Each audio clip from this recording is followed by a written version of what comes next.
Hi, I'm Kenneth Wajda. I'm a professional photographer here in Colorado. Welcome to another one of my photography talks. So today I'm going to talk about how styles are made and how trends are made. Somebody sent me a link to a person who got some award for wedding photography. And I looked at the photographs and I thought, wow, those are pretty photographs of a dress and of invitations and a place setting and chairs. And is this the art director or is this the wedding photographer? And I wondered, is there maybe an ease to photographing the products? Because obviously at a wedding, a lot of the product work is very well done. The art direction is strong. There's a lot of great placemats and decorations and flowers, and all that is very well done because it's very well taken care of. And when photographers are new to the scene, have they created a expectation that we're going to photograph all those things? But then when I go and look at the photographs that they're claiming are the award winners, I'm thinking, well, I don't see a whole lot of the people interactions. I see a lot of the photographs that look like almost like studio product shots that I'm not sure exactly are emotional moments. I don't see the dad breaking down in tear shots. I don't see the little stumble that the flower girl took. I don't see anything other than maybe the easy shots. And they look great printed in a magazine and they look great printed on the web. But what exactly does that tell the next photographer who is going to shoot a wedding when the wedding bride and groom hire them and they show them that work and now they go and they do the same thing and then the next person does the same thing? And does that create a trend? Is everybody using shallow depth of field for every product shot and so now everybody wants that? Is everybody using the blue gold plug-in and now everybody wants that color scheme? I remember seeing a wedding videographer of the year award and I thought, oh, I wonder what won best video. I'll take a look. And there was a video of a bride and the groom. Imagine a forest full of trees. And the bride and the groom were running through the trees. Her dress was trailing behind her. They were running through the trees. And the cinematographer was doing this as they were going. And he's just circling them. And I'm like, when did that happen at the wedding? And it almost seems like we've turned weddings into video productions and TV commercials. But we don't have the ability to get the little intimate moments. The moments that, to me, really are the ones that are memorable.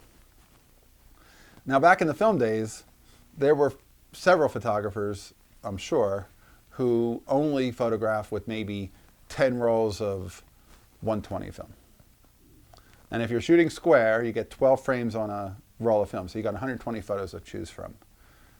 And out of those, maybe you got a book with 20 photos.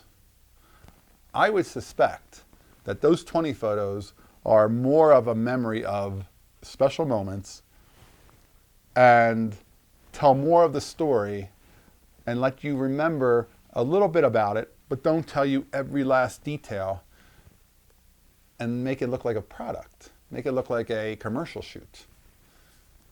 I think that there was a difference in the way that we even remembered events. Events weren't about, can you give me 1,000 photographs? Because 1,000 photographs is a lot to look through. And if you're documenting 1,000 photographs, all the memories that I have of that day start to go away and I get clouded because all I can now think of is all these photographs that you just gave me. But I had images in my head of that day that are now not really there because these have all replaced them because we have so many. That book of 20 photographs doesn't replace everything that I remember from that day because that isn't everything that happened. But it's enough to remember the key elements of the day. But we've made digital photography into more is more. And people want 1,000 photographs, and I don't know why. It doesn't make it so that it's a better remembered event. It just makes it more. And I think at some point you get to that point of exhaustion where it's like, it's too much to look at. A good photographer is a good editor. A good photo album is tight and not 1,000 photos long. I would welcome 20 photographs from any event that I'm at that are actually intimate moments, people engaged, family and friends, and emotions, not just pictures of place settings and logbooks and, you know, visitor registration, things like that. That's great, but it doesn't feel like it's photography to the point of understanding what a journalist does. And I wondered if that's now trending. So then when you see that over and over in the wedding magazines, does that make it so that that's what the next wedding photographer is doing? And then that becomes all we're getting. And I want to say, let's go back and get some emotions. That's not as easy. That's not so staged. That's not so much ready for you and your shallow depth of field lens. But that's important. And we need more of it. Because to me, photography is all about time travel. I want to travel back to that time with those people, not just with those things. I want to travel back to those experiences that those people were with me at, not how nice was the art direction, how beautiful were the decorations only.